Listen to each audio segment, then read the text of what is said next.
Preparad el camino del Señor, enderezad sus sendas.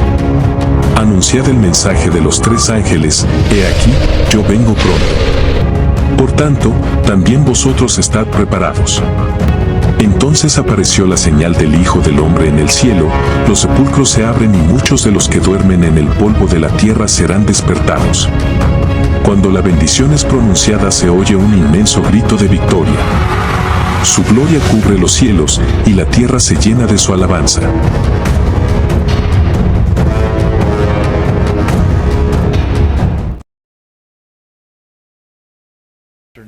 Voy a presentar el tema de esta tarde con la siguiente frase: el asunto que trataré es el más importante de todos los que trato. No estoy diciendo que sea el asunto más importante del mundo. Digo que es el asunto más importante de los que yo hablo, considerando todas mis presentaciones, que son unas 90 hasta la fecha. Pero esta es la principal. He de deciros que aquellos que tengan una clara y correcta comprensión sobre este asunto, con mucha probabilidad, sobrevivirán a lo que viene muy pronto sobre este mundo. Con mucha probabilidad. Por supuesto, nadie tiene garantía.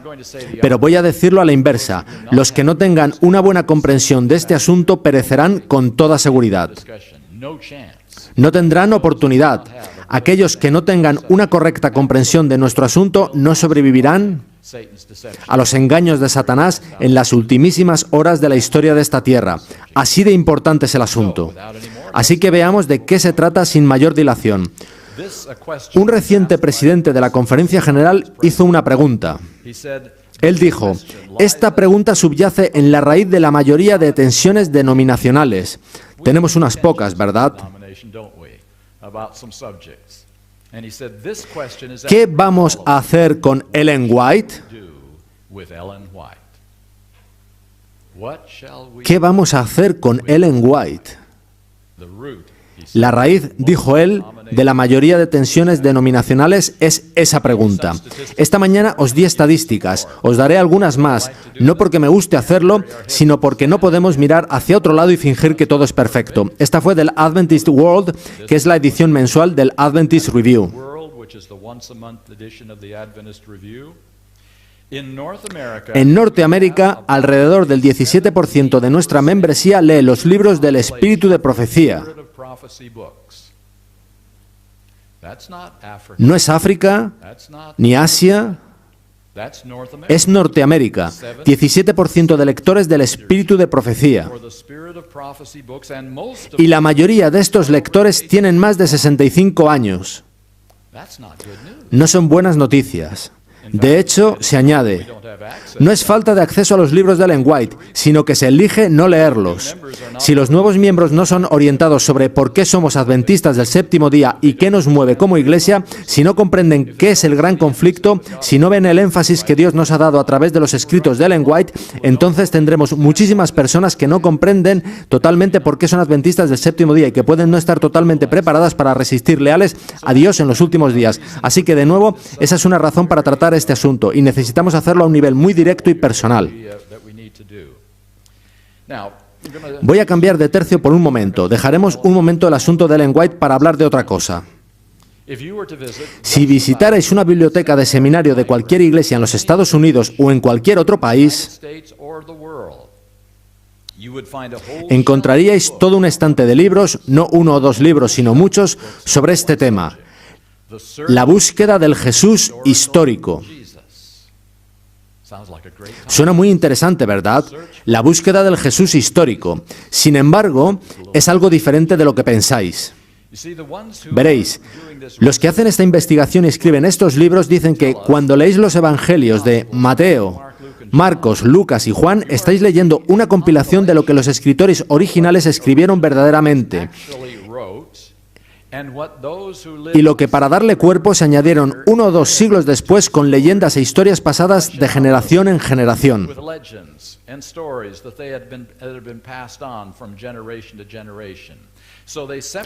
Así que ellos separan los evangelios en el Jesús histórico, el auténtico, y el Cristo de la fe, el de las leyendas.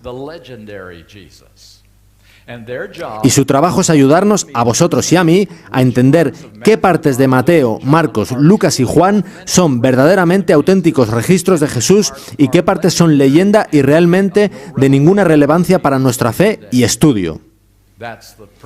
Ese es el propósito del estante de libros sobre la búsqueda del Jesús histórico. Estos investigadores se reúnen 2 veces al año manteniendo lo que denominan seminarios sobre Jesús, en los que comparten sus averiguaciones sobre cómo interpretar y cómo entender qué partes de los evangelios son auténticas. Una vez hicieron un experimento. Ellos se propusieron ver si podían conseguir unanimidad sobre qué partes del evangelio de Marcos eran auténticas.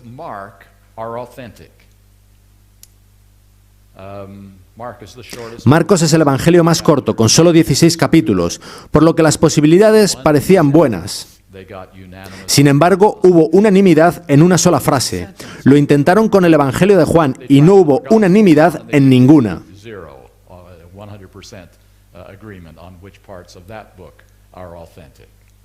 Así que esa es la búsqueda del Jesús histórico. Dejadme preguntaros, ¿pensáis que se trata de una buena cosa o no?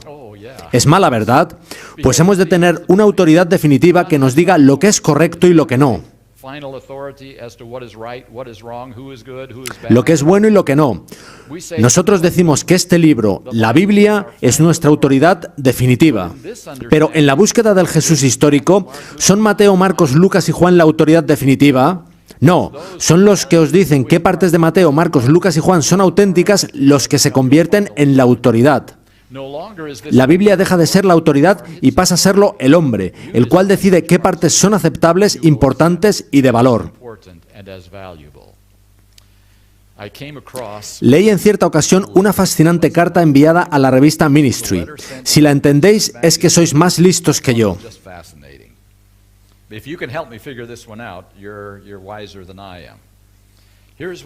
La carta la escribió un pastor congregacional en Kansas. Decía así: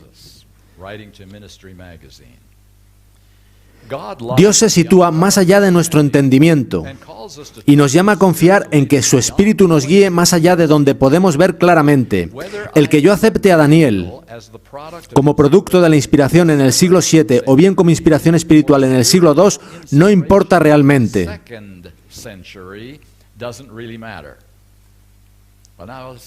Analicémoslo.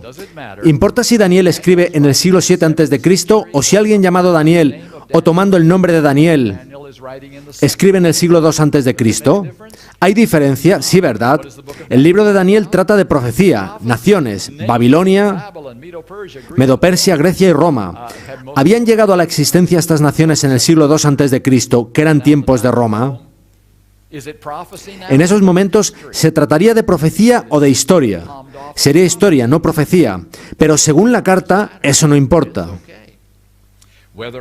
Sigue diciendo, el que yo acepte el libro de Esther como historia, leyenda o fábula popular no importa realmente. ¿Sucedió realmente? ¿Qué más da? Concluye así, y atención porque es la parte más fuerte. La Biblia es la única autoridad para la fe y la práctica, no porque esté basada en los hechos y ni siquiera porque sea verdad, sino porque Dios nos ha hablado a través de ella y aún lo hace por su Espíritu. ¿Podéis descifrarme eso? Que la Biblia es la única autoridad, incluso aunque desconocemos si es verdad o no, porque Dios ha hablado y eso es todo lo que necesitamos saber. No sabemos lo que ha dicho, pero ha hablado. Eso es parte de lo que ha fallado en esa comprensión sobre cómo considerar la Biblia, y la expresión clave es como autoridad, porque si preguntáis a cualquiera de esos eruditos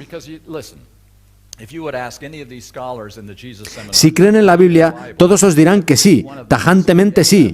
Ellos han entregado sus vidas al estudio de la Biblia. Todos creen en la Biblia, pero creen en las partes de la Biblia que ellos han seleccionado.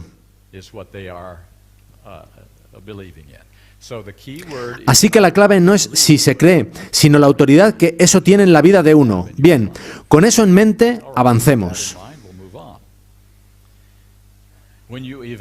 Cuando evaluáis a un profeta, no podéis hacerlo como me evaluáis a mí o a otro pastor o a un profesor.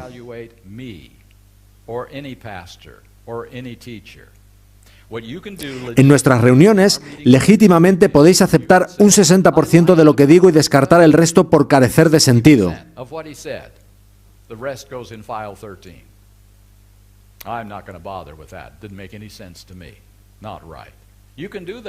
Podéis hacerlo, pues yo no tengo autoridad. No tengo ninguna autoridad sobre vuestra conciencia y sobre vuestra vida eterna.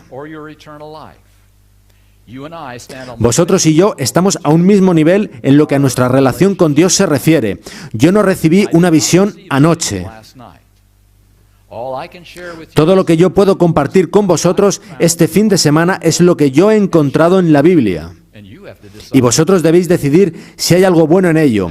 Ahora, ¿podéis hacer eso con un profeta? 60% bueno, 40% malo. Un profeta no interpreta la palabra de Dios, eso lo hago yo. Yo interpreto la palabra de Dios, vosotros la interpretáis. Un profeta da la palabra de Dios. No es tarea del profeta entender todo lo que él dice. ¿Entendió Daniel todo lo que dijo? Claramente no. ¿Pensáis que Juan entendió todo sobre esas bestias y esos cuernos que él menciona en el Apocalipsis? De modo que la tarea de un profeta no es comprender o interpretar. La tarea de un profeta es dar la palabra de Dios. Y no se puede evaluarla en un esquema de 60-40 como hacen esos estudiosos con los evangelios, haciéndose ellos autoridad para dejar de serlo la palabra. Así que esa es la clave. Un profeta no puede ser evaluado como quien predica o interpreta la palabra de Dios. Con esto en mente, vamos a pasar al resumen que se os ha dado. Todas las citas en vuestros resúmenes son de Ellen White. Tenéis ahí las referencias, por lo que yo no las repetiré.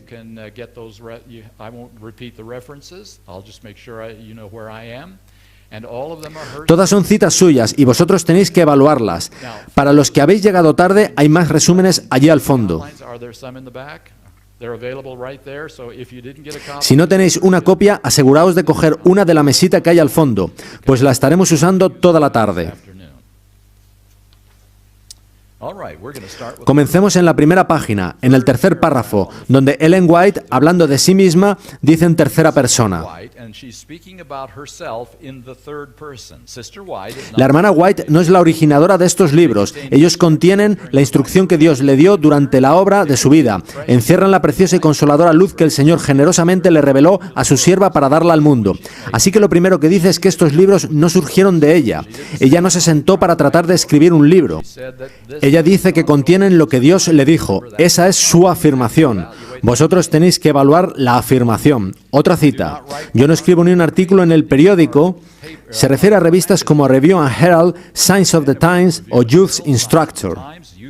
Yo no escribo ni un artículo en el periódico expresando meramente mis propias ideas. Representan lo que Dios ha abierto ante mí en visión, los rayos preciosos de luz que brillan desde el trono.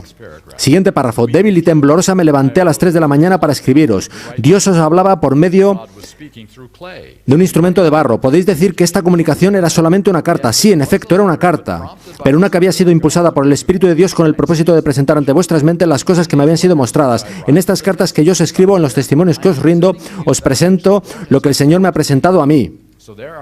Así que hay 3 categorías: libros, artículos en revistas y cartas personales. Y de las 3 afirma que no surgen de ella, sino que le vienen de Dios para ser dadas a otros. Fijaos ahora en el siguiente párrafo. O está Dios enseñando a su iglesia, reprendiendo sus errores, fortaleciendo su fe, o no lo está haciendo. La obra es de Dios o no lo es. Dios no hace nada en sociedad con Satanás. Mi obra lleva la estampa de Dios o la del enemigo. No hay medias conclusiones en el asunto. Los testimonios son del Espíritu de Dios o del diablo. Es la elección que habéis de hacer. No es 60-40, no es 75-25. O es de Dios o es una obra maestra del engaño del diablo. Y esa es la decisión que todos nosotros hemos de tomar al evaluar una declaración profética. Y esta que ella hace es claramente una declaración profética. El siguiente párrafo es el más importante que leeremos esta tarde. Dice así. Muchas veces en mi experiencia he sido llamada a hacer frente a la actitud de cierta clase de personas que reconocieron que los testimonios eran de Dios, pero que tomaban la posición de que este asunto y aquel tema correspondían a la opinión y al juicio de la hermana White. Esto se acomoda a los que no quieren el reproche y la corrección, y cuando sus ideas son contradichas tienen ocasión de explicar la diferencia entre lo humano y lo divino. Si las opiniones preconcebidas o las ideas particulares de algunos son contradichas al ser reprendidas por los testimonios, ellos sienten inmediatamente necesidad de hacer clara su posición para discriminar entre los testimonios, definiendo lo que es el juicio humano de la hermana White y lo que es la palabra de Dios. Cualquier cosa que sostenga sus ideas acariciadas es divina. Y los testimonios que corrigen sus errores son humanos, son las opiniones de la hermana White. Anulan el efecto del consejo de Dios con su tradición. ¿De qué está hablando ella aquí? Ella no se está refiriendo a algo que apareció hace muchos años. Y creo que el autor falleció recientemente. Él escribió un libro llamado La mentira blanca, ¿lo recordáis? En él nos decía que Ellen White nos mentía, que ella decía que algo lo tomaba de Dios cuando realmente lo tomaba de otros autores. Decía en resumen que lo que ella decía no era confiable, pero no es eso lo que anula el efecto del consejo de Dios. Volvamos a la ilustración previa. Nuestros amigos estudiosos que interpretan los evangelios, ¿anulan el efecto de estos? Ellos afirman creer en ellos, pero no en todas sus partes. Unas sí y otras no. Eso anula el efecto de los evangelios. No es negarlos, no es oponerse a ellos, es decir, que se cree en ellos pero parcialmente. Eso anula el efecto de ellos. ¿Os dais cuenta de que lo que ella explica es exactamente lo mismo que esos estudiosos hacen con la Biblia? Ellos dicen que los 7 primeros capítulos del Génesis son una leyenda, que no se puede creer que Dios creó la tierra en 6 días literales y que hubiera un diluvio universal. ¿Anula eso el efecto de la versión bíblica de la creación? Así que, de nuevo, Ellen White dice aquí que justamente eso es lo que ha estado sucediendo con sus escritos. Y, amigos míos, hay otra cita que dice que el último engaño de Satanás es anular el efecto del espíritu de profecía. No es negarlo, no es oponerse a él, sino anular su efecto. Y últimamente encuentro algo que me estresa un poco. Entre los que yo consideraría adventistas del séptimo día, conservadores y fieles, que creen en normas elevadas, que creen en la autoridad de la Iglesia remanente, en nuestras doctrinas, pero han surgido con algunas nuevas ideas que no siempre cuadran con lo que leemos en los escritos de Ellen White. Os daré un ejemplo sin perder demasiado tiempo. Hay una enseñanza que está ganando terreno dentro de círculos adventistas del séptimo día conservadores, según la cual no hay 3 seres en la divinidad. Una de ellas, el Espíritu Santo, no es una persona, solo es una fuerza o un espíritu o una energía. Además dice que Jesús tuvo un comienzo en algún momento previo a la historia y que fue hecho Dios por el Padre. Y así es interesante cuando uno sugiere que en el deseado de todas las gentes,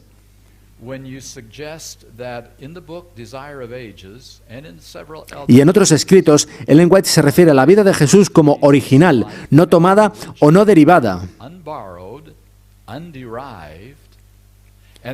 Y dice que Jesús estaba con el Padre desde toda la eternidad.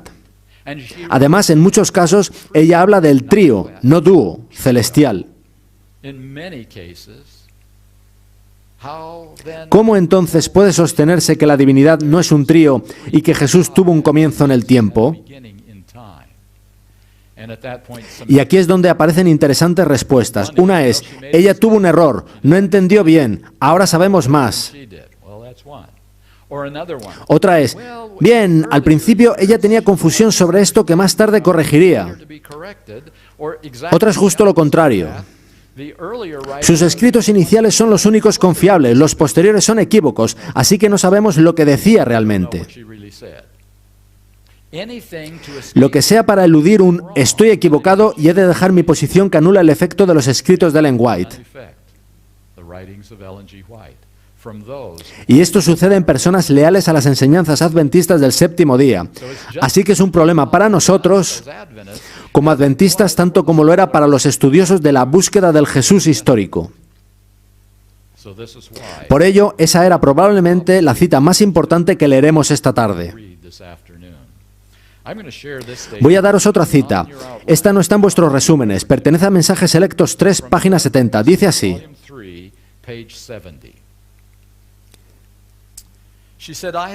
tengo mi obra que hacer para enfrentar los errores de los que se creen capaces de decir qué cosa es un testimonio de Dios y qué cosa es una producción humana. Escuchad ahora. Si los que han hecho esta obra continúan en su conducta,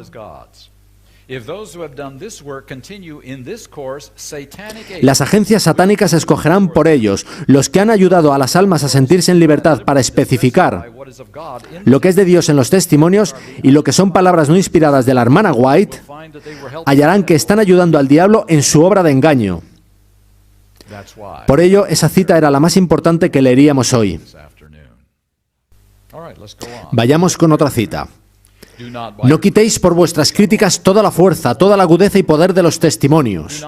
No sintáis que podéis diseccionarlos para que se adapten a vuestras propias ideas, aseverando que Dios os ha dado capacidad para discernir lo que es luz del cielo y lo que es expresión de simple sabiduría humana.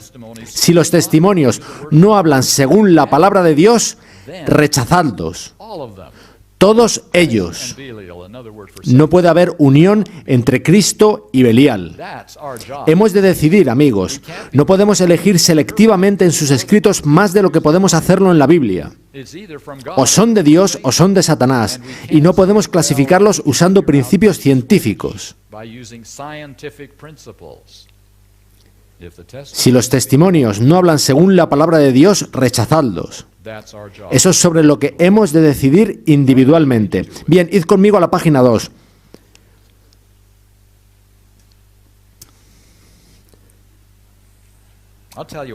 Os diré algo muy directamente. Estoy muy contento de no haber sido llamado a ser profeta. No podéis ni imaginar, porque vamos a ver las dos cosas más difíciles que ha de hacer un profeta, y ninguna de ellas querría para mí. Veamos el segundo párrafo. Yo no tengo luz sobre el tema en cuanto a quiénes constituirán los 144.000. Dígale por favor a mis hermanos que nada me fue presentado con respecto a las circunstancias sobre las cuales ellos escriben, y yo puedo presentar delante de ellos solamente lo que me ha sido revelado. Cuando ella estaba retirada aquí en California, un caballero del Medio Oeste, creo que de Iowa, vino a ella queriendo saber cuál era el deseo del Señor para su vida, qué debería hacer el resto de su vida, dónde debería trabajar para el Señor. Escuchad el consejo de ella. No me siento con libertad para escribir a nuestros hermanos con respecto a su obra futura. No he recibido instrucción relativa al lugar donde usted debe establecerse. Si el Señor me da instrucción definida concerniente a usted, se la entregaré, pero no puedo arrogarme responsabilidades que el Señor no me ha pedido que asuma. ¿No fue muy cortante? Este hombre hace un largo viaje hasta California y ella le envía de vuelta con eso.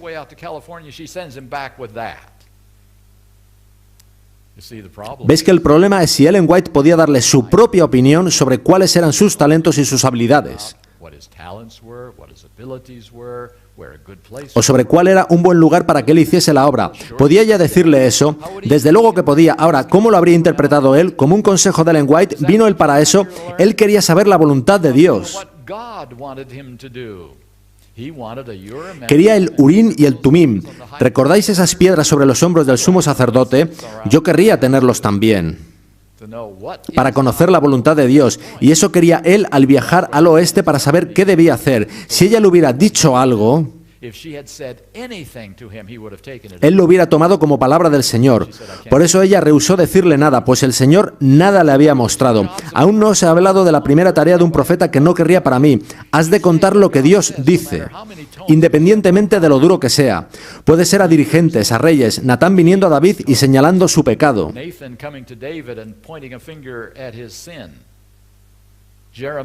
Jeremías diciendo a toda la nación de Israel que se rinda a Babilonia, pues esa era la voluntad de Dios para ellos. Se le acusó de alta traición y fue arrojado a un hoyo. Esa es la primera tarea de un profeta que yo no quiero. La segunda es mantener la boca cerrada si no se ha recibido mensaje de Dios. No están permitidas las opiniones, lo cual incluye consejos a individuos y a la Iglesia, a todo consejo de Dios. Ellen White podía hablar del tiempo y las cosas como hablamos nosotros. No me refiero a eso, sino a consejos que sean mensaje de Dios. Sobre eso ella no podía opinar, porque si insertara sus propias opiniones, tendríamos que averiguar cuál es cuál, y estaríamos como en la búsqueda del Jesús histórico. Realmente la tarea de los profetas es especial y complicada. Yo soy afortunado. Puedo daros mi opinión noche y día.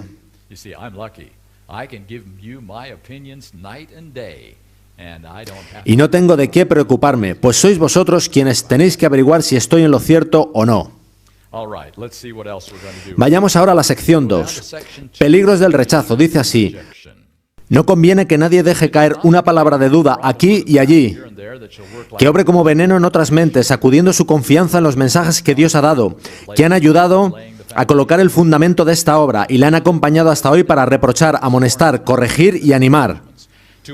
A todos los que se han interpuesto en el camino de los testimonios diré: Dios ha dado un mensaje a su pueblo, y su voz será oída, ya sea que la oigáis o la omitáis. Vuestra oposición no me ha dañado a mí, pero debéis dar cuenta al Dios del cielo que ha enviado esas amonestaciones e instrucciones para mantener a su pueblo en el camino recto. Tendréis que responder ante Él por vuestra ceguera, por ser una piedra de tropiezo en el camino de los pecadores. Muy claramente el asunto no es realmente sobre Ellen White, es sobre nuestra relación con Dios y su autoridad. Y quiero que oigáis algo. A mí realmente me da igual Ellen White. Sí, he dicho eso. Realmente me da igual Ellen White. Porque, amigos míos, si la voluntad de Dios se hubiese hecho en nuestra Iglesia Adventista del Séptimo Día, no estaríamos discutiendo esta tarde sobre Ellen White. Nunca aparecería su nombre. No sabríamos sino que era la esposa de Jaime White. Si se hubiera hecho la voluntad de Dios en la Iglesia Adventista del Séptimo Día, ¿de quién estaríamos hablando esta tarde? Como primera opción, ¿de quién estaríamos diciendo todo lo que estoy diciendo sobre Ellen White?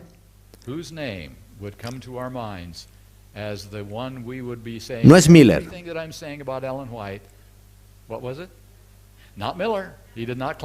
Él no afirmó ser profeta. Es alguien en la Iglesia Adventista que dijo tener visiones proféticas. William Foy, de él se trata. William Foy era un ministro que había estado predicando muchos años. Era mestizo. Y Dios le dio visiones por un tiempo.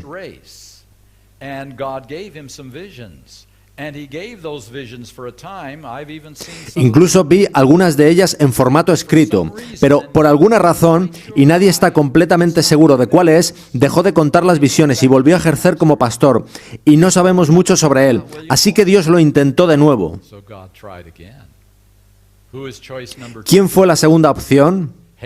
Hazen Foss, un joven, brillante y enérgico predicador millerita, que daba el mensaje del pronto retorno de Cristo antes de 1844. Las visiones de los dos fueron anteriores a 1844. La primera de Ellen White fue después. Hazen Foss tuvo una visión de 3 plataformas de verdad que precederían a la segunda venida de Jesucristo.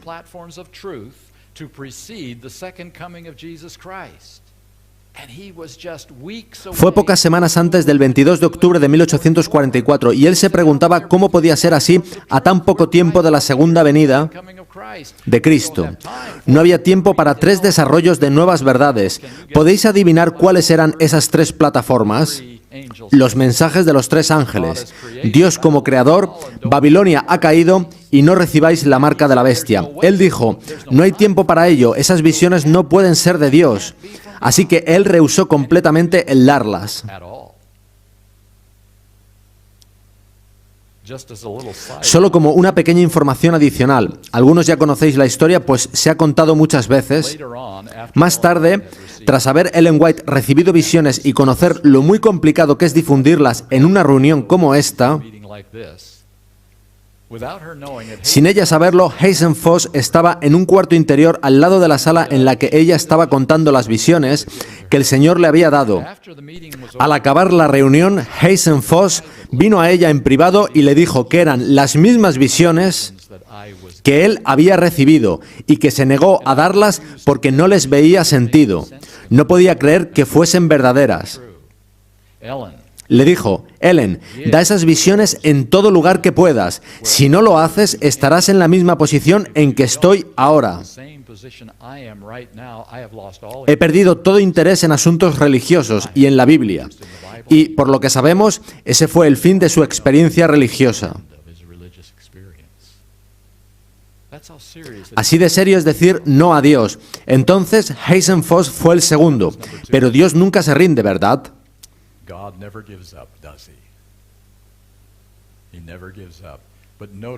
Pero fijaos en a quién se dirige en el tercer intento. No un brillante predicador, no un pastor de iglesia.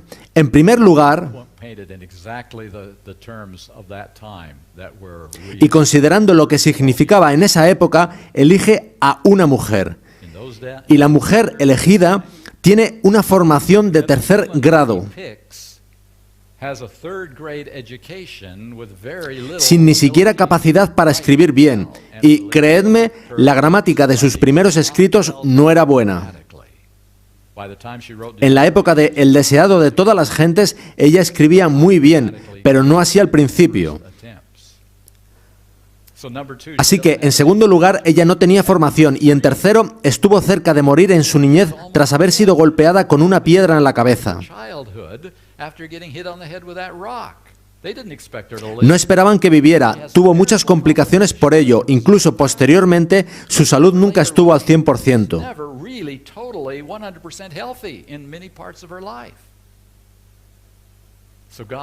Así que podría decirse que Dios escoge como tercera opción al más débil de los débiles y dice, si los brillantes no lo hacen, intentaré con quien esté dispuesto a hacerlo. ¿Podría haberse negado Ellen White? Por supuesto que sí. Si se hubiese negado, Dios no habría abandonado ahí, pues se trataba de algo demasiado importante, de un movimiento remanente profético. Ellos necesitaban ayuda. Como vamos a ver en un momento, Dios habría buscado a algún otro, de quien nosotros ni siquiera sabemos. Ese sería el tema de esta tarde. Por eso dije que me da igual Ellen White. A mí me importa el hecho de que Dios habla, y me alegra que ella permite que Él hable. Estoy agradecido a Ellen White. Pero eso es todo. Lo que quiero es saber qué dice Dios, pues yo voy a ser juzgado por lo que dice Dios. Independientemente de que lo diga a través de Mateo, Marcos, Lucas o Juan o del deseado de todas las gentes, es lo que Dios dice. La segunda cita más importante de hoy está en Mensajes Selectos 1, página 40.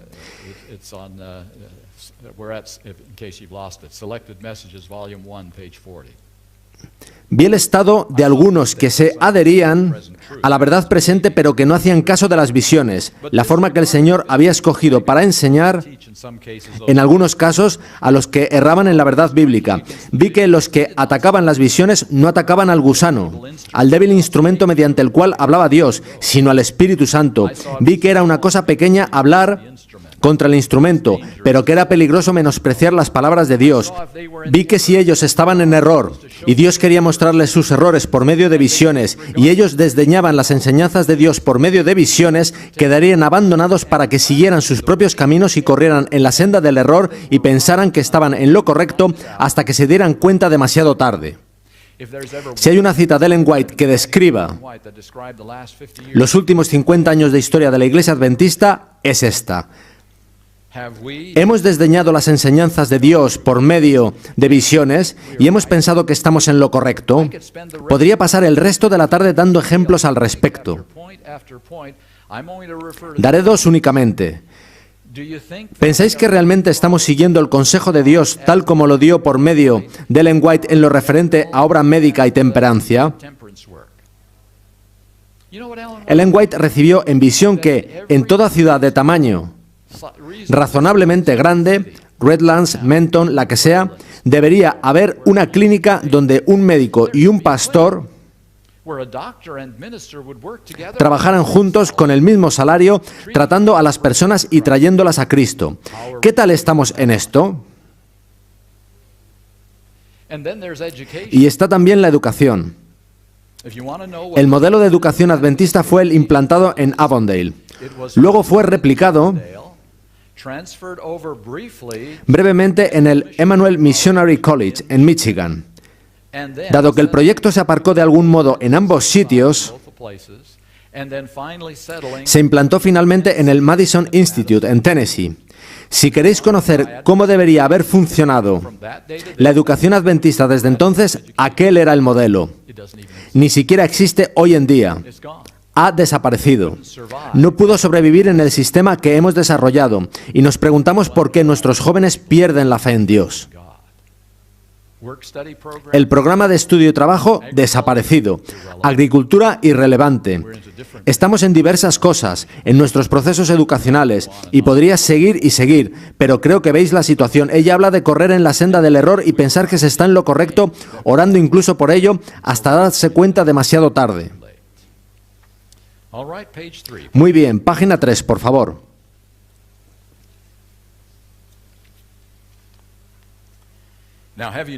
¿Habéis notado que a veces es fácil malinterpretar a los profetas?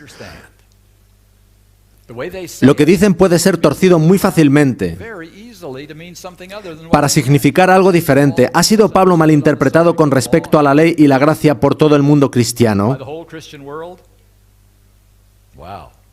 Si Pablo estuviese vivo hoy en día, creo que diría, quizá debería haber redactado de otra manera, no lo han entendido. Los profetas no tienen una inspiración especial sobre cómo escribir. Ellos reciben el mensaje y hacen lo mejor que pueden para ponerlo en palabras comprensibles. Y a veces pueden ser malinterpretados. Vamos a ver una cita de Ellen White, que no está en el resumen, pero que conocéis. Probablemente es la cita más malinterpretada que ella hizo nunca. Dice así: poco caso se hace de la Biblia, y el Señor ha dado una luz menor para guiar a los hombres y mujeres a la luz mayor. Esta ya la habíais oído. ¿Cómo interpretáis la palabra menor? ¿No tan importante? ¿Menos válida? ¿Quizá menos inspirada?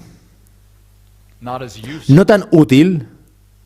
La palabra menor tiene connotaciones, y ella dijo ser una luz menor porque no hacemos caso a la Biblia.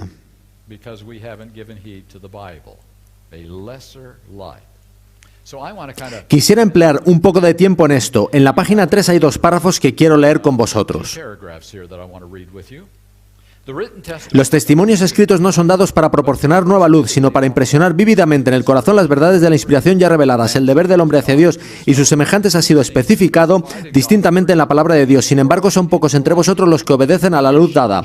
No son sacadas a relucir verdades adicionales, sino que Dios ha simplificado por medios de los testimonios las grandes verdades ya dadas, y en la forma de su elección las ha presentado a la gente para despertar e impresionar su mente con ellas, a fin de que todos queden sin excusa.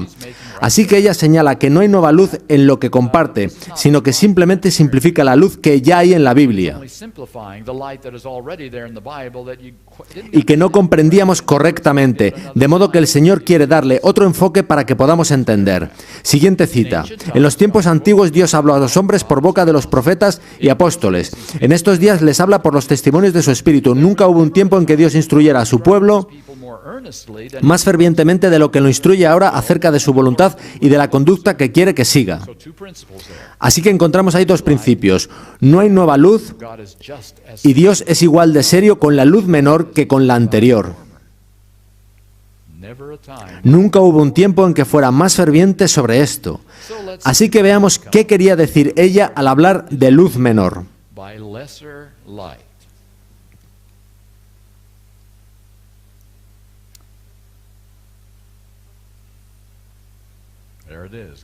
Dios es la fuente de toda luz. No hay otra verdadera luz salvo la que viene de Dios. Pero ahora Dios se plantea lo siguiente.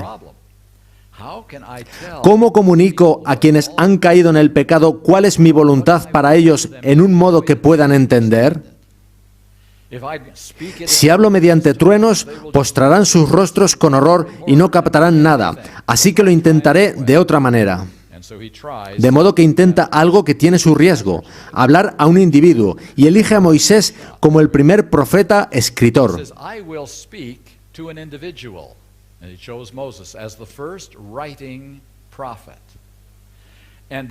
Y ese profeta tendría que decir a la gente en su propio lenguaje lo que Dios le había transmitido. Ahí es donde puede haber complicaciones, pues no son las palabras de Dios sino las de Moisés.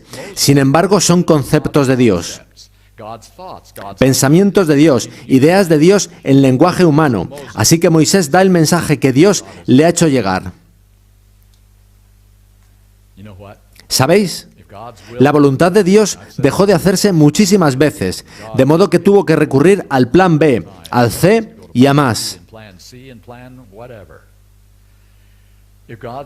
Si se hubiese hecho la voluntad de Dios, nuestra Biblia habría sido muy delgada, de solo 5 libros, los escritos de Moisés. La Torá, esos mensajes especiales de Dios a Moisés para conducir a Israel a la tierra prometida, para ayudarles a ser una luz para todo el mundo, para establecerlos como la capital del mundo para la comprensión de la verdad y, así, dar la bienvenida al Mesías cuando viniera. Todo estaba ahí, en los escritos de Moisés. No hacía falta nada más. ¿Por qué entonces decidió Dios hablar de nuevo? Porque no siguieron a Moisés, le malinterpretaron. Así que Dios lo intentó de nuevo, esta vez por medio de Isaías, Jeremías y Ezequiel. Ellos representan ahora todos los escritos del Antiguo Testamento. Y ellos ahora tienen 2 tareas, no solo una. La primera es la misma que con Moisés, decirnos lo que Dios les ha comunicado. Pero ahora ellos tienen una tarea más, pues ya había habido un mensajero previo de Dios. Y este había sido inspirado. Era la Escritura, la autoridad. De hecho, si hubieseis pedido a un israelita en tiempos de Isaías que os mostrara sus escrituras, él os habría traído los escritos de Moisés. Isaías no era escritura para ellos, Moisés sí. Moisés era la autoridad. Él era por quien había de probarse si Isaías era un verdadero profeta. Y todos los profetas habían de ser probados por Moisés, por la Escritura, por la autoridad. Así que hago una simple pregunta. Cuando habla Isaías, ¿quién es la luz mayor y quién es la luz menor? Moisés es la luz mayor e Isaías es probado por ella. Y solo si pasa la prueba, tiene él alguna credibilidad entre el pueblo de Dios. Él es probado por la luz mayor. Bien, conocéis la historia. Aquello no funcionó, así que Dios tuvo que intentarlo de nuevo, esta vez en el Nuevo Testamento a través de los escritos de Pablo y demás escritores del Nuevo Testamento. Y se repite la situación. Ellos dan el mensaje que Dios les ha hecho llegar, pero ellos son ahora probados no solo por los escritos de Moisés, pues los otros escritores han entrado en juego y todos los profetas son ya autoridad, pasaron su prueba. Así que la Escritura no es ya solo la Torá, los escritos de Moisés, sino que lo son la ley, los profetas y los salmos. Esa es la autoridad, es su Biblia, lo que llamamos Antiguo Testamento. Y Pablo es probado por las Escrituras, por el Antiguo Testamento. ¿No se lo dijo a los bereanos, que eran mejores que los de Tesalónica porque comprobaban si lo que él decía era correcto? Así que Pablo es probado por el Antiguo Testamento, por una luz mayor. Pablo, una luz menor, es probado por la inspiración previa.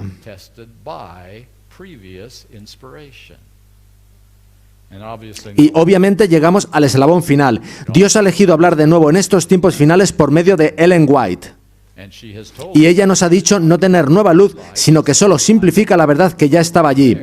Para Dios es igual de serio lo que le dice a ella que lo que le hablaba a Pablo. Y así Ellen White es ahora la luz menor para conducir a la luz mayor, porque ella es probada por esta antes de tener autoridad alguna. En eso consisten luz mayor y luz menor. Esas expresiones nada tienen que ver con valor, autoridad, inspiración o importancia, sino con propósito y función. Por ejemplo, como simple ilustración, en los grandes barcos transoceánicos, el capitán es quien toma las decisiones en ruta.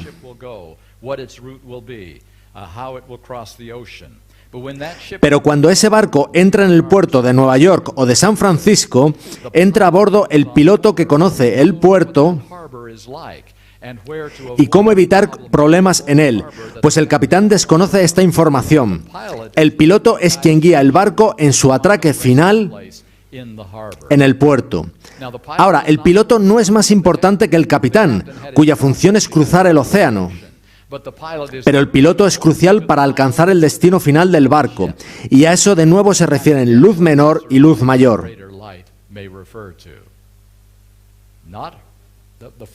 La función de la Biblia es para todos los hombres de todas las épocas. La de los escritos de Ellen White es para la generación que precederá a la segunda venida de Jesucristo, para introducirnos en el puerto. Luz menor y luz mayor están muy mal entendidos hoy en día en el adventismo del séptimo día. Bien, pasemos a la sección 4, la última de este resumen.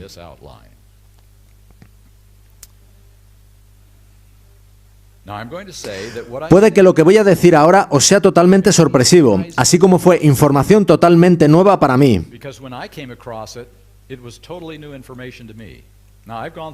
Yo he pasado por toda la formación adventista, desde segundo grado hasta academia, universidad y postgrado.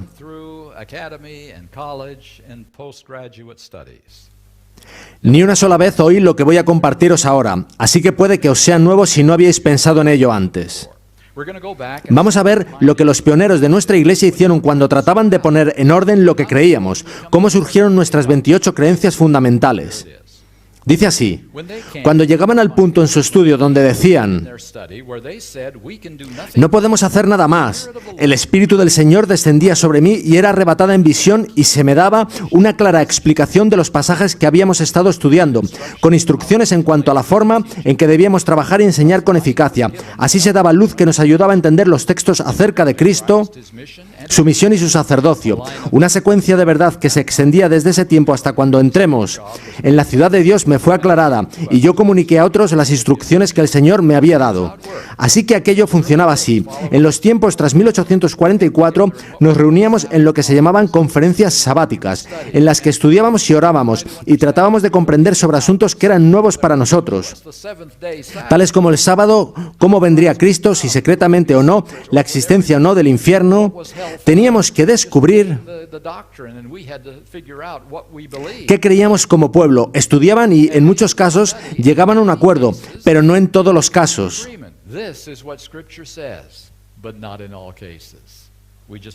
Antes leíamos uno de esos casos en que decían, no podemos hacer nada más, estamos atascados, no podemos avanzar. Y fijaos en lo que venía después. Ahora, hay algo más que no está en los resúmenes y que habéis de comprender. Os daré las referencias después. Dice ella, durante todo ese tiempo, esas reuniones para intentar concretar doctrinas, no podía entender el razonamiento de los hermanos. Mi mente estaba cerrada, por así decirlo, y no podía comprender el significado de los textos que estábamos estudiando. Esta fue una de las mayores tristezas de mi vida. Entended lo que pasaba. Cuando ellos estudiaban la Biblia y discutían entre ellos, ella no podía seguir la lógica de ellos. No conseguía entender las evidencias. Sigue diciendo, quedaba en esta condición mental hasta que se aclaraban en nuestras mentes todos los principales puntos de nuestra fe, en armonía con la palabra de Dios. Los hermanos sabían que, cuando yo no estaba en visión, no podía entender esos asuntos. Durante 2 o 3 años, mi mente continuó cerrada. For 2 or 3 years, my mind continued to be locked to the scriptures. A la comprensión de las Escrituras. Estuve pidiendo al Señor que desbloqueara mi mente para poder entender su palabra. Así que ella veía el problema. No podía entender las cosas que discutían. Así que oraba para que el Señor abriese su mente.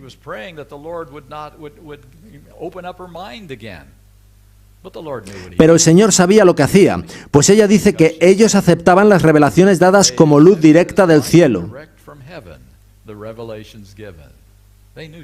Sabían que no podían ser invenciones suyas. Las citas están en Mensajes Selectos 1, página 207, y Mensajes Selectos 3, página 38. Con esto en mente, avancemos hasta la página 4.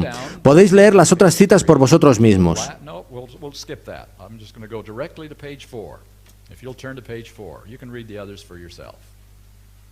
Dice así: nuestra primera conferencia fue en Volney, en el granero del hermano Arnold. Había presentes unas 35 personas. Todas las que se pudieron reunir en esa parte del estado. A duras penas, había 2 que estuvieran de acuerdo. Cada cual defendía con ardor sus posturas, declarando que eran acordes con la Biblia. El hermano Arnold sostenía que los 1000 años de Apocalipsis 20 fueron en el pasado y que los 144.000 fueron los que resucitaron con Cristo. Y como teníamos ante nosotros el emblema de nuestro Señor sacrificado y estábamos a punto de conmemorar sus sufrimientos, el hermano Arnold se levantó y dijo que no tenía fe en lo que estábamos a punto de hacer, que aquello era una continuación de la Pascua, que debía observarse una vez al año. Estas extrañas diferencias de opinión fueron un gran peso para mí, especialmente al decir el hermano Arnold que el milenio era pasado. Yo sabía que estaba equivocado. Y un gran dolor presionaba mi alma. La luz del cielo descansó sobre mí. Pronto me ausenté de las cosas terrenales. El ángel que me acompañaba presentó ante mí algunos de los errores de los presentes, así como la verdad en contraste con ellos. También que estas posturas discordantes que aseguraban concordaban con la Biblia solo lo hacían con sus opiniones sobre la Biblia y que debían abandonar sus errores y unirse alrededor del mensaje del tercer ángel. Intentad por un momento poneros en el lugar del hermano Arnold. Él asegura haber estudiado la Biblia y saber lo que dice. Ellen White le dice que el Señor le acaba de mostrar que él está equivocado y que debe dejar de enseñar eso. ¿Qué haríais? Yo sé lo que yo haría. Demuéstrame que estoy equivocado, Ellen. Yo he estudiado esto. Dame la evidencia bíblica de que estoy equivocado y dejaré de enseñarlo. ¿Y sabéis? El hermano Arnold no pudo hacer eso aquel día, pues él sabía bien que Ellen White no podía darle un estudio bíblico sobre el asunto. Su mente estaba cerrada. Ella no podía sentarse y explicar por qué él estaba equivocado. Todo lo que podía decir es que el Señor acababa de revelárselo.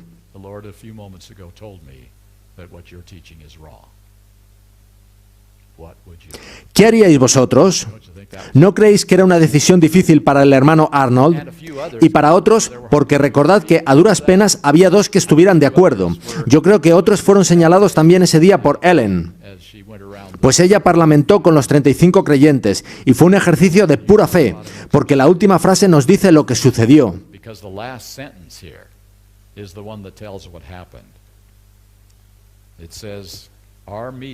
Nuestra reunión concluyó victoriosamente. La verdad ganó la batalla. Aparentemente, los 35 se unieron, no por sus propias habilidades, sino por su fe en la mensajera que había recibido un mensaje directo de Dios para ellos. Y por pura fe, no basada en toda la evidencia que nos gustaría tener, sino en la evidencia pasada de que Ellen White había sido usada por Dios y se había probado su don de profecía, ellos aceptaron lo que ella decía. Pura fe. ¿Necesitamos hoy un poco de ese tipo de fe, amigos? Tristemente carecemos de ese tipo de fe hoy en día. Siguiente cita. En aquel tiempo se nos presentaba un error tras otro. Ministros y doctores traían nuevas doctrinas. Solíamos escudriñar las Escrituras con mucha oración y el Espíritu Santo revelaba la verdad a nuestra mente. A veces dedicábamos noches enteras a escudriñar las Escrituras y a solicitar fervorosamente la dirección de Dios. Se reunían con este propósito grupos de hombres y mujeres piadosos, y aquí viene la frase que tambalea la tierra. El poder de Dios bajaba sobre mí, y yo recibía capacidad para definir claramente lo que era verdad y lo que era error. Al ser así delineados los puntos de nuestra fe, nuestros pies se asentaron sobre un fundamento sólido. Aceptamos la verdad punto por punto, bajo la demostración del Espíritu Santo. Yo solía quedar arrobada en visión y me eran dadas explicaciones. Me fueron dadas ilustraciones de las cosas celestiales y del santuario, de manera que fuimos colocados donde la luz resplandecía sobre nosotros con rayos claros y distintos. Durante toda mi educación se me enseñó que todas nuestras doctrinas fueron el resultado del estudio de la Biblia.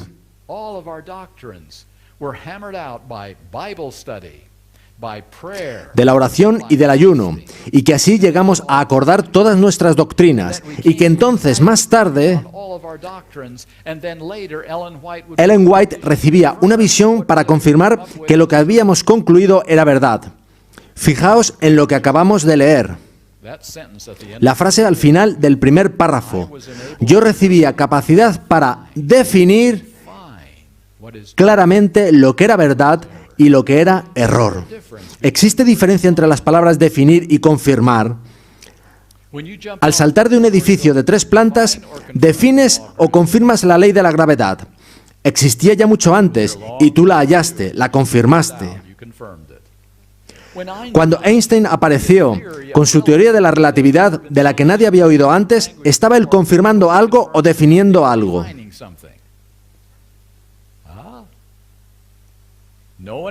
Ningún otro la había encontrado, nadie más la conocía, sinceramente ni siquiera sabemos si es verdad hoy en día. Era algo que iba mucho más allá de lo conocido hasta entonces. Eso es confirmar o definir. Es definir. Es definir algo no conocido antes, y ahora se da una definición con la que los demás tendrán que estar de acuerdo o no.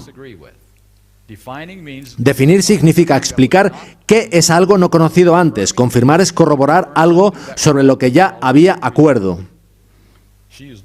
Ella usa la palabra definir aquí y dice en Obreros Evangélicos, página 307, los cimientos fueron echados.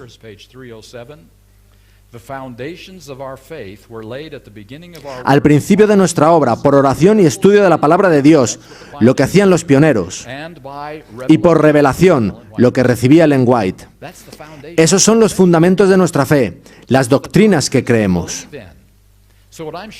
Así que lo que estoy compartiendo con vosotros esta tarde es que hemos recibido nuestras doctrinas, las doctrinas que juntos sostenemos como adventistas del séptimo día, no solo del estudio de la Biblia. Ojalá hubiese podido ser así, pero no lo fue. Hicimos todo lo que pudimos, todo lo que pueden hacer los seres humanos, y quedamos bloqueados en ciertos puntos. Y entonces intervino Dios con su apoyo y nos mostró cuál era la verdad en contraste con el error. Y nuestras doctrinas están basadas en 2 fuentes, estudio con oración de la palabra y visiones dadas a Ellen White. Lo cual significa que, si algo de lo que ella dijo era su propia opinión, como muchos adventistas enseñan hoy en día, entonces algunas de nuestras doctrinas son opiniones humanas, no basadas en la palabra de Dios y no verdaderas. Vayamos al grano. La razón por la que esto nos enseñaba en todo el proceso educativo es que estos son arenas movedizas.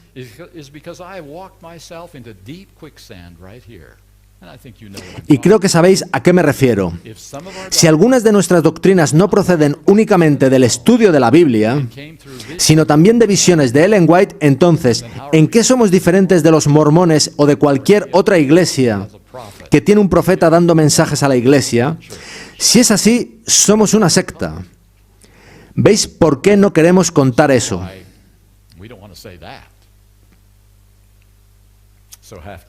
Así que lo que tenemos que hacer es definir qué es una secta. Hace 6 o 7 años hablé en Los Ángeles, no muy lejos de aquí, en un lugar llamado el Templo del Pueblo. ¿Os suena? Esa era la iglesia de Jim Jones. De ella salió un grupo de gente que le siguió a Sudamérica, donde estableció una colonia, y cuando ciertos presuntos delitos estaban siendo investigados, ellos mataron a un hombre del gobierno de los Estados Unidos.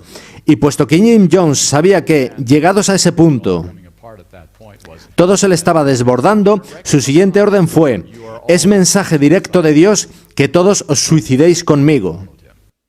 Y ellos le siguieron. Desde luego no era la palabra de Dios, pues Dios dice: no matarás, y eso incluye matarse a sí mismo. Ellos siguieron al hombre en vez de a la palabra de Dios. Eso es una secta, seguir las enseñanzas de un hombre aun cuando se antepone y contradice la palabra de Dios. Ahora, cuando Jeremías decía al pueblo de Israel que se rindiera a Babilonia,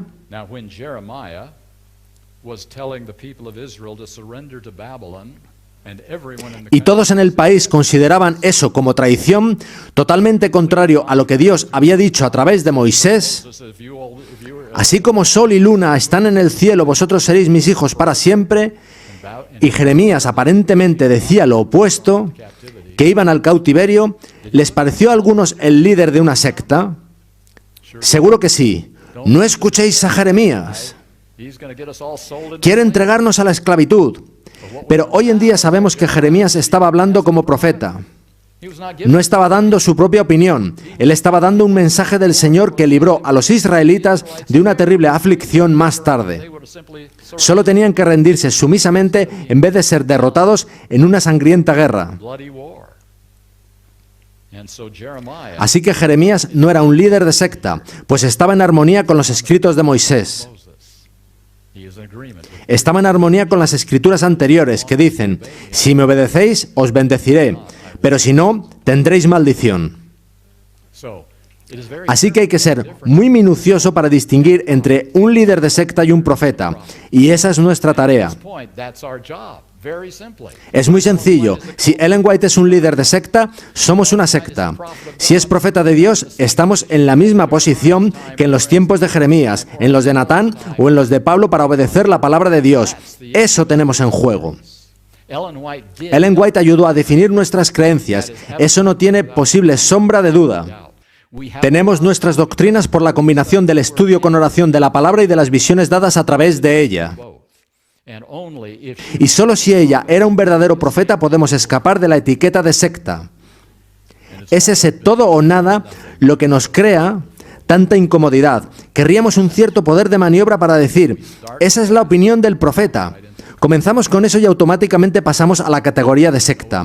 No hay otra opción, y esto es crucial al considerar nuestras doctrinas. Para hacerme entender, si Ellen White no hubiera estado en aquellas reuniones, estaríamos en la misma confusión que las iglesias que nos rodean en una multitud de asuntos tales como el infierno ardiente, el rapto secreto y todo tipo de cosas. En nada seríamos diferentes a ellos, os lo garantizo. Es solo por la intervención profética de Dios que tenemos un cuerpo sistemático de verdad que puede ser soportado por las Escrituras. Solo por eso. Ahora, habiendo dicho eso, no necesitáis a Ellen White para probar ninguna de nuestras verdades, pues ella nos señala a la Biblia para encontrar esas verdades, de modo que ahora podáis probar cada verdad del adventismo solo con la Biblia. Simplemente estábamos algo densos y no podíamos hallarlas, así que Dios dijo: tendré que ayudarles. Hallé algo que podríais encontrar interesante. La pasada noche leí algo del pastor M.L. Andreasen. Él era muy propenso a dar su opinión. Las consecuencias no le preocupaban mucho. Un artículo de los años 50 en la revista Ministry decía esto: ninguna verdad doctrinal ni interpretación profética vino jamás a través del espíritu de profecía, ni en un solo caso.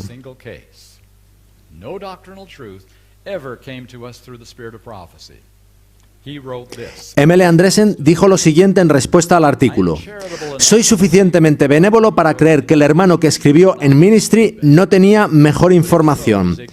Pero si ese es el caso, su ignorancia es profunda.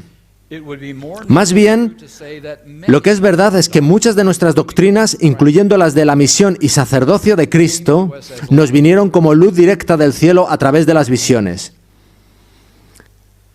Así que os digo, ¿podría ser esto una nueva comprensión? Porque a mí no me enseñaron eso. Cuando encontré estas citas fueron nueva luz para mí. ¿Sucedió así realmente? Me habría encantado decir: todas nuestras doctrinas vinieron únicamente a través del estudio de la Biblia. Pero nuestros pioneros hicieron todo lo que pudieron. Y oraron, y Dios respondió sus oraciones de una forma que quizá no es agradable para nosotros, tan sofisticados como somos hoy en día. Dios decidió utilizar a una mujer de tercer grado para ayudarnos a poner nuestras doctrinas en orden. Así de importante es creer que Ellen White hablaba solo lo que venía de Dios, pues en caso contrario nuestras doctrinas tienen fallos, tanto como otras muchas doctrinas del mundo cristiano. Este asunto es de vital importancia. Bien, dicho esto, concluiré con el último párrafo de la página 4.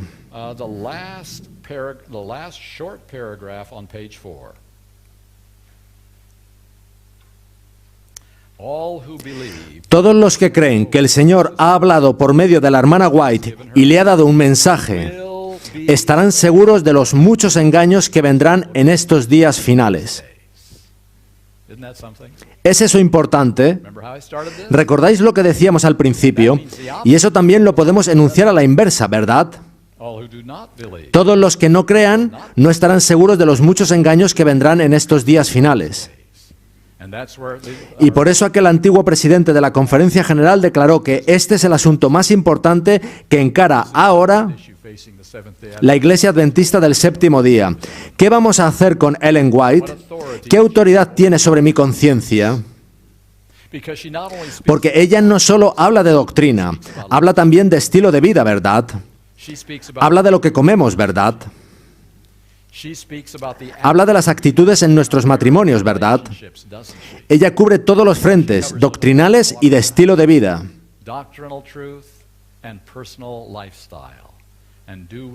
Y nos encanta decir, pero esa es solo su opinión, no he de seguir ese consejo. Nos encontramos con esto continuamente.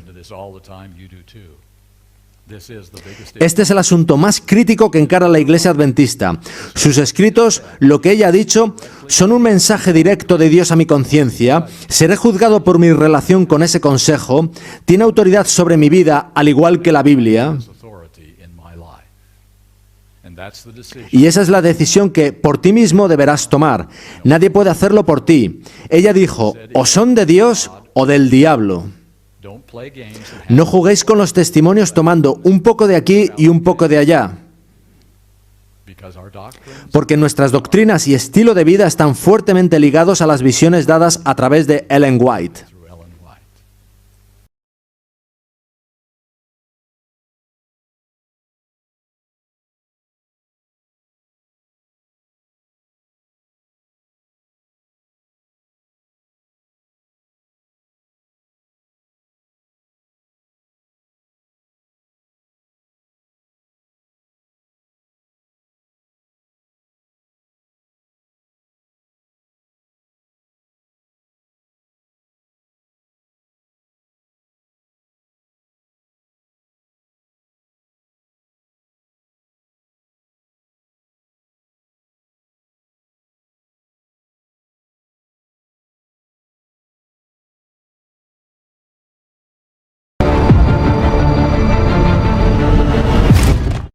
Preparad el camino del Señor, enderezad sus sendas. Anunciad el mensaje de los tres ángeles, he aquí, yo vengo pronto. Por tanto, también vosotros estad preparados. Entonces apareció la señal del Hijo del Hombre en el cielo, los sepulcros se abren y muchos de los que duermen en el polvo de la tierra serán despertados. Cuando la bendición es pronunciada se oye un inmenso grito de victoria. Su gloria cubre los cielos, y la tierra se llena de su alabanza.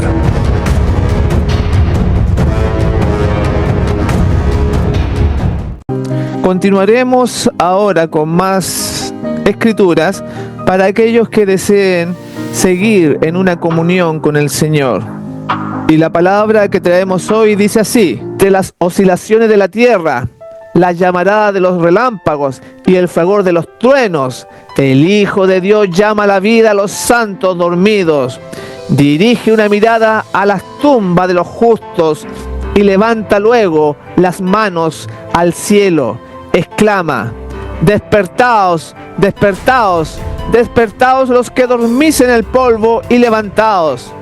Por toda la superficie de la tierra, los muertos oirán esa voz, y los que la oigan vivirán. y toda la tierra repercutirá bajo las pisadas de la multitud extraordinaria de todas las naciones, tribus, lenguas y pueblos. De la prisión de la muerte sale revestida de gloria inmortal, gritando: ¿dónde está, muerte, tu aguijón? ¿Dónde, oh sepulcro, tu victoria? Y los justos vivos unen sus voces a las de los santos resucitados en prolongada y alegre aclamación de victoria.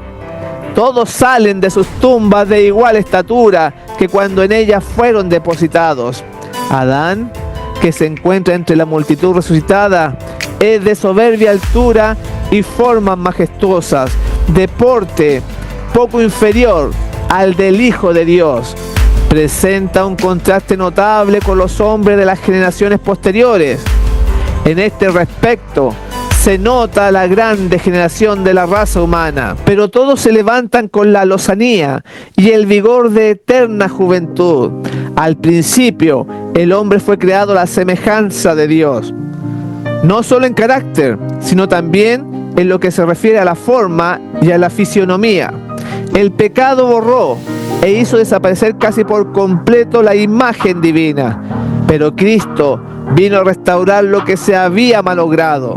Él transformará nuestros cuerpos viles y los hará semejantes a la imagen de su cuerpo glorioso.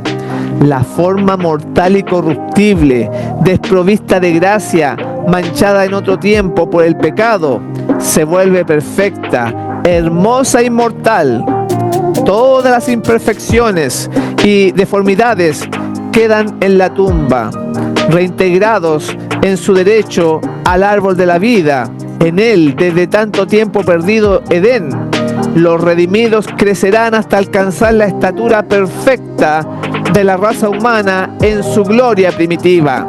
Las últimas señales de la maldición del pecado serán quitadas y los fieles discípulos de Cristo aparecerán en la hermosura de Jehová nuestro Dios, reflejando en espíritu, cuerpo y alma la imagen perfecta de su Señor.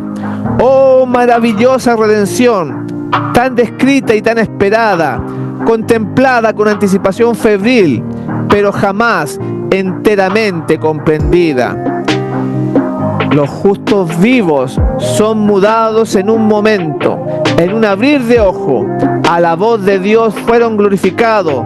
Ahora son hechos inmortales y juntamente con los santos resucitados son arrebatados para recibir a Cristo su Señor en los aires. Los ángeles juntarán sus escogidos de los cuatro vientos, de un cabo del cielo al otro.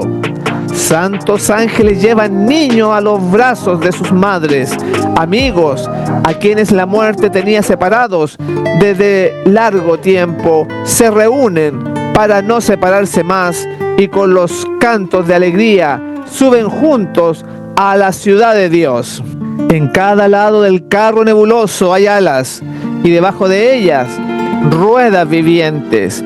Y mientras el carro asciende, las ruedas gritan santo, y las alas al moverse gritan santo, y el cortejo de los ángeles exclama: santo, santo, santo es el Señor Dios, el Todopoderoso.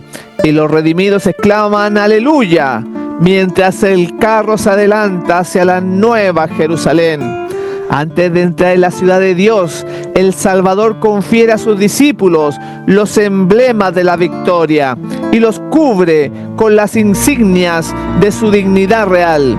Las huestes resplandecientes son dispuestas en forma de un cuadro hueco en derredor de su rey, cuya majestuosa estatura sobrepasa en mucho a la de los santos y de los ángeles, y cuyo rostro irradia amor benigno sobre ellos. De un cabo a otro de la innumerable hueste de los redimidos, toda mirada está fija en él, todo ojo contempla la gloria de aquel cuyo aspecto fue desfigurado más que el de cualquier hombre y su forma más que la de los hijos de Adán. Sobre la cabeza de los vencedores, Jesús coloca a su propia diestra la corona de gloria. Cada cual recibe una corona que lleva su propio nombre nuevo, y la inspiración, santidad a Jehová. A todos se les pone en la mano la palma de la victoria y el arpa brillante. Luego que los ángeles que mandan dan la nota, todas las manos tocan con maestría las cuerdas de las arpas, produciendo dulce música en ricos y melodiosos acordes. Dicha indecible estremece todos los corazones y cada voz se eleva en alabanza de agradecimiento al que nos amó y nos ha lavado de nuestros pecados con su sangre y nos ha hecho reyes y sacerdotes para Dios y su Padre. A Él sea gloria e imperio para siempre jamás. Gloria al Señor. Delante de la multitud de los redimidos se encuentra la ciudad santa. Jesús abre ampliamente las puertas de perla y entran por ellas las naciones que guardaron la verdad. Allí contemplan el paraíso de Dios, el hogar de Adán en su inocencia. Luego se oye aquella voz más armoniosa que cualquier música que haya acariciado jamás el oído de los hombres y que dice: vuestro conflicto ha terminado. Venid, benditos de mi Padre, heredad el reino preparado para vosotros desde la fundación del mundo. Entonces se cumple la oración del Salvador por sus discípulos. Padre, aquellos que me has dado, quiero que donde yo estoy, ellos estén también conmigo. A aquellos a quienes rescató con su sangre, Cristo los presenta al Padre delante de su gloria irreprensibles con grande alegría, diciendo: heme aquí a mí y a los hijos que me diste, a los que me diste yo los guardé. Oh maravillas del amor redentor, qué dicha aquella cuando el Padre eterno, al ver a los redimidos, verá su imagen, ya desterrada la discordia del pecado y sus manchas quitadas, y a lo humano una vez más en armonía con lo divino. Con amor inexpresable, Jesús admite a sus fieles en el gozo de su Señor. El Salvador se regocija al ver en el reino de gloria las almas que fueron salvadas por su agonía y humillación. Y los redimidos participarán de este gozo al contemplar entre los bienvenidos a aquellas a quienes ganaron para Cristo por sus oraciones, sus trabajos y sacrificios de amor. Al reunirse en torno del gran trono blanco, indecible alegría llenará sus corazones cuando noten a aquellos a quienes han conquistado para Cristo y vean que uno ganó a otros y estos otros más para ser todos llevados al puerto de descanso, donde depositarán sus coronas a los pies de Jesús y le alabarán durante los siglos sin fin de la eternidad. Cuando se da la bienvenida a los redimidos en la ciudad de Dios, un grito triunfante de admiración llena los aires. Los dos Adanes están a punto de encontrarse. El Hijo de Dios está en pie con los brazos extendidos para recibir al Padre de nuestra raza, al ser que Él creó, que pecó contra su Hacedor y por cuyo pecado el Salvador lleva las señales de la crucifixión. Al distinguir a Adán las cruentas señales de los clavos, no se echa en los brazos de su Señor, sino que se prosterna humildemente a sus pies, exclamando: digno, digno es el Cordero que fue inmolado. El Salvador lo levanta con ternura y le invita a contemplar nuevamente la morada edénica de la cual ha estado desterrado por tanto tiempo. Guerras y terremotos después en de su diferentes expulsión lugares. del Edén, Vi La volar vida de por el Adán medio en la del tierra cielo a estuvo otro llena ángel de que tenía pesar. el evangelio eterno. Cada hoja marchita, Preparad el cada camino al víctima Señor. ofrecida en sacrificio, Entonces apareció la cada señal del Hijo del Hombre en el cielo. en el hermoso aspecto de la Pronto aparece naturaleza, en el este una cada pequeña mancha nube. en la pureza del hombre, Es la nube que le envuelve al volvían a Salvador. recordar su pecado. Los sepulcros se abren y Terrible muchos fue la de los que agonía duermen en del el polvo de la remordimiento tierra serán cuando despertados. notó que Los aumentaba hijos la de Dios iniquidad participan y del que gozo y en dicha eterna. contestación a sus advertencias bendición a honra se y le gloria y tachaba de dominio ser sea el al que está mismo sentado causa sobre del el trono pecado. y al Con Cordero. paciencia y humildad soportó por cerca de 1000 años Damos el gracias castigo a de Dios su por el mensaje transgresión recibido, se arrepintió que nos ayuda sinceramente de a su nuestro pecado beneficio y espiritual. confió en los Continuaremos méritos del ahora Salvador con más prometido escrituras para en la aquellos que esperanza deseen de la resurrección. seguir en una comunión El Hijo con de el Dios Señor.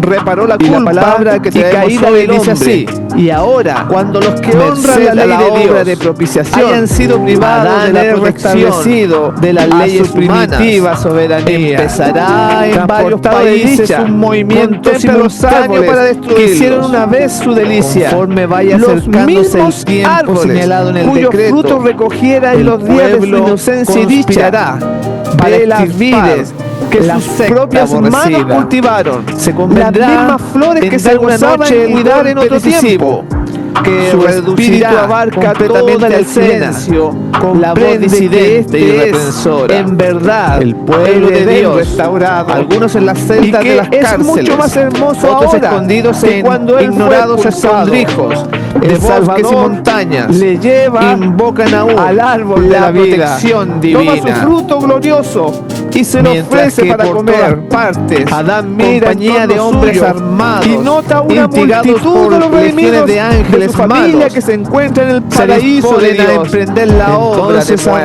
arroja su brillante Entonces, corona en la a hora de los supremo pies de apuro, Jesús.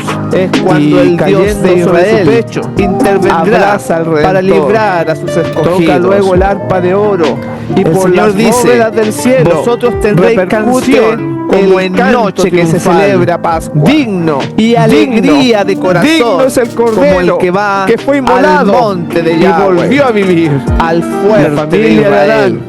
repite Jehová los acordes hará oír y su arroja voz sus coronas potente, a los y hará pies del ver Salvador, el descender de su inclinándose brazo ante con furor de él rostro en adoración. y llama de fuego Presencia en consumidor, esta reunión con los dispersión, ángeles que lloraron con por la avenida caída de Adán y piedra y se de regocijaron granizo. cuando Jesús, Multitud una de vez hombres resucitado, perversos ascendió al profiriendo cielo gritos después de haber triunfo, abierto el sepulcro, burlas e para todos imprecaciones aquellos que creyesen están a en punto su de nombre. arrojarse sobre su Ahora presa. contemplan Cuando el de pronto cumplimiento densas de la obra tinieblas, de la redención, más y sombrías unen que la sus oscuridad de la voces noche, al cae cántico de sobre la alabanza. tierra.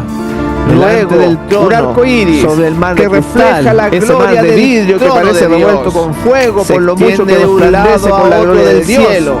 Se Y halla parece volver a reunida la todos los compañía grupos en oración de los que salieron Las victoriosos multitudes encolerizadas de la bestia se y de su sienten imagen contenidas y de en el su acto. señal y del Sus número gritos de de su burla nombre. con Pidan el en sus cordero labios en el monte Sión, olvidan el objeto teniendo de las su ira arpas de Dios, sanguinaria, están en con pie terrible los presentimiento, 144.000 contemplan el que fueron símbolo de la redimidos de alianza entre los divina, hombres y se ansían oye una voz ser amparadas como el estruendo de de su muchas aguas deslumbradora y como el claridad. estruendo de un Los gran hijos trueno de Dios una voz oyen de una voz tañedores clara de y arpas que melodiosa que tenían dice, con sus arpas enderezaos, cantan un y al cántico levantar la vista nuevo al delante cielo, del trono, contemplan un cántico el arco de la que nadie promesa. podía Las aprender, nubes negras sino y aquellos amenazadoras 144.000 que cubrían el firmamento. Es el se han cántico de desvanecido. Moisés y Y del como Cordero, Esteban, clavan un la canto mirada de en el liberación. cielo. Y ven Ninguno la si los gloria de Dios 144.000 y al Hijo del Hombre pueden aprender aquel sentado en su cántico, trono, pues en es su divina el forma, cántico de su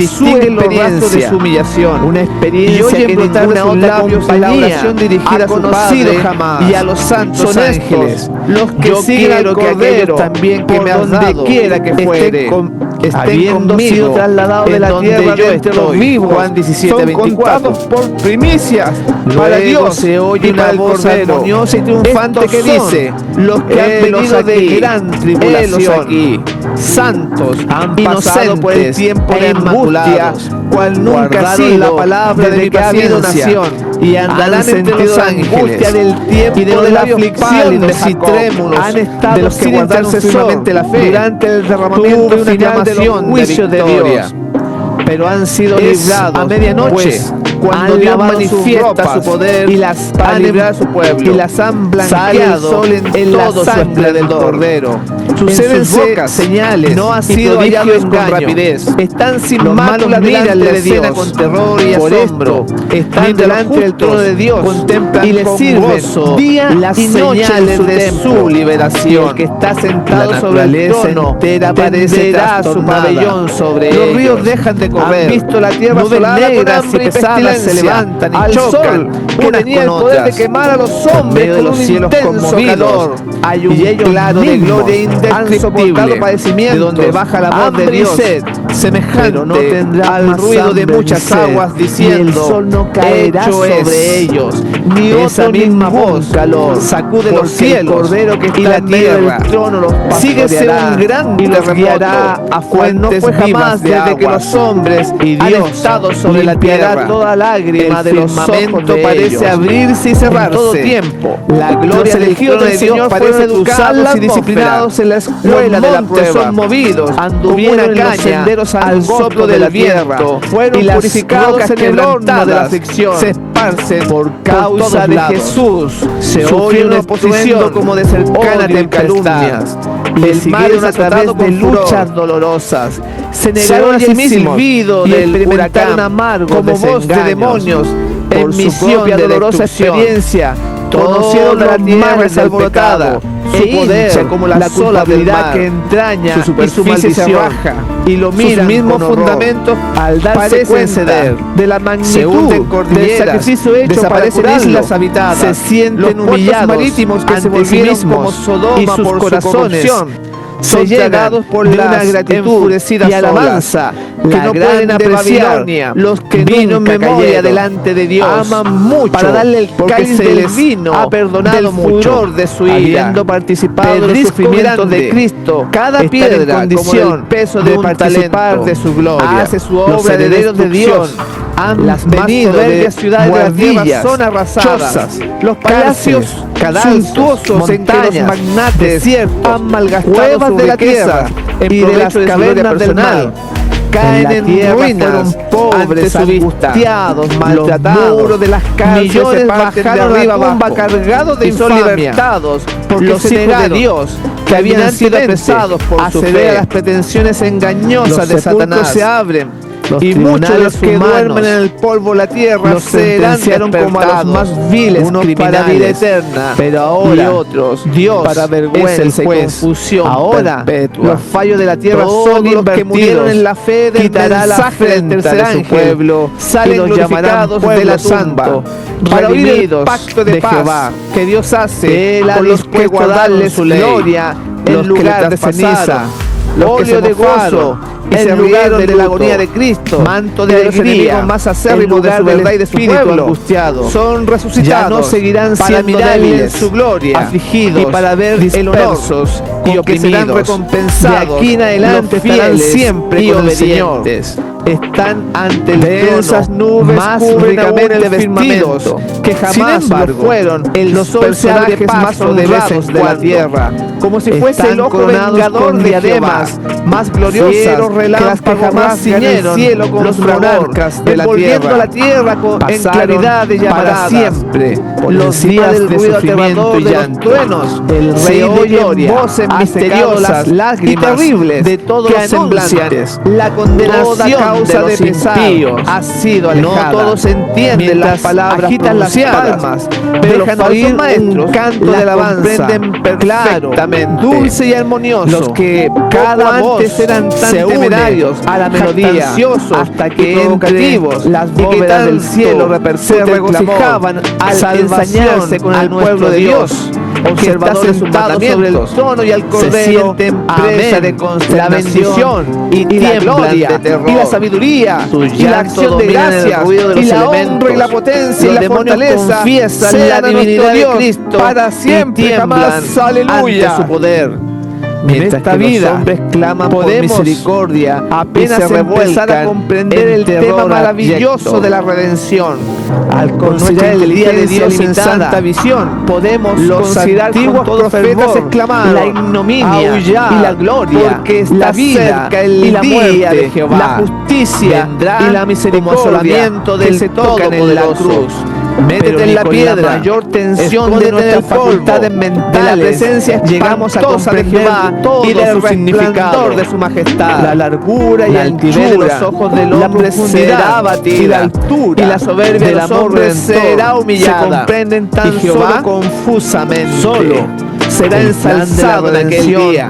No se entenderá por los ejércitos vendrá, ni siquiera, sobre todo soberbio y altivos vean, y cómo serán vistos ensalzados y será abatido, cómo serán conocidos aquel día, pero a través de la ansiedad del hombre a los topos nuevas verdades se desplegarán continuamente y sus ídolos de la mente que le hicieron para que adorase, y se entrarán en las hendiduras de las rocas, las penas y las tentaciones terrenales hayan concluido, por la presencia formidable de Jehová de ellas y por el hayan sido suprimidas de su majestad. El pueblo de Dios tendrá siempre se levantare un conocimiento claro e inteligente de lo que por un desgarrón de las nubes, una estrella arroja rayos de luz, será la ciencia que era cuadruplicado a los redimidos durante toda la eternidad.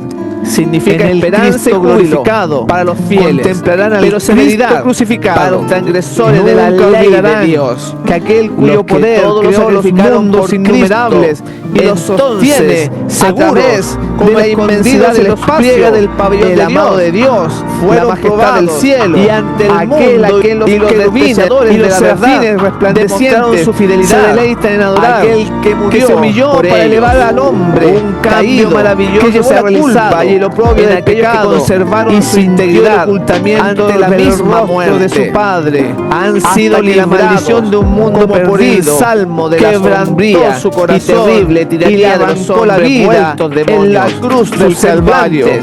Poco antes que el hacedor de todos los mundos, llenos de ansiedad y de todos los destinos, brillan ahora de admiración y se humillase por amor al hombre y amor, despertará sus voces se elevan en canto triunfal.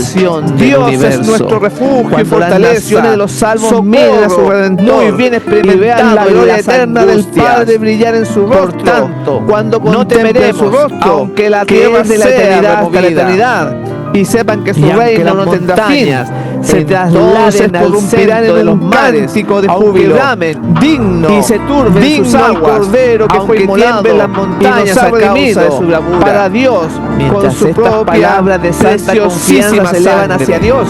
El misterio de la cruz explica el cielo estrellado de más misterios, a la luz que irradia del Calvario, los atributos de Dios que nos llenaban de temor respetuoso en ambos resultan hermosos.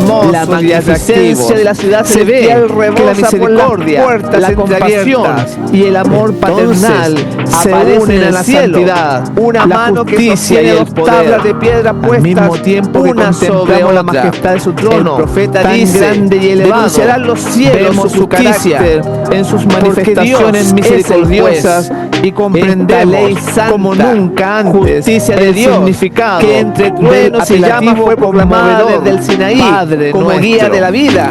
Se revela ahora a los hombres cuya sabiduría es infinita, no hubiera podido idear otro plan para salvarnos en las cuales se ven los preceptos del decálogo, la compensación de este sacrificio en la dicha de poblar la tierra. Las palabras son tan distintas que todos pueden, felices e inmortales.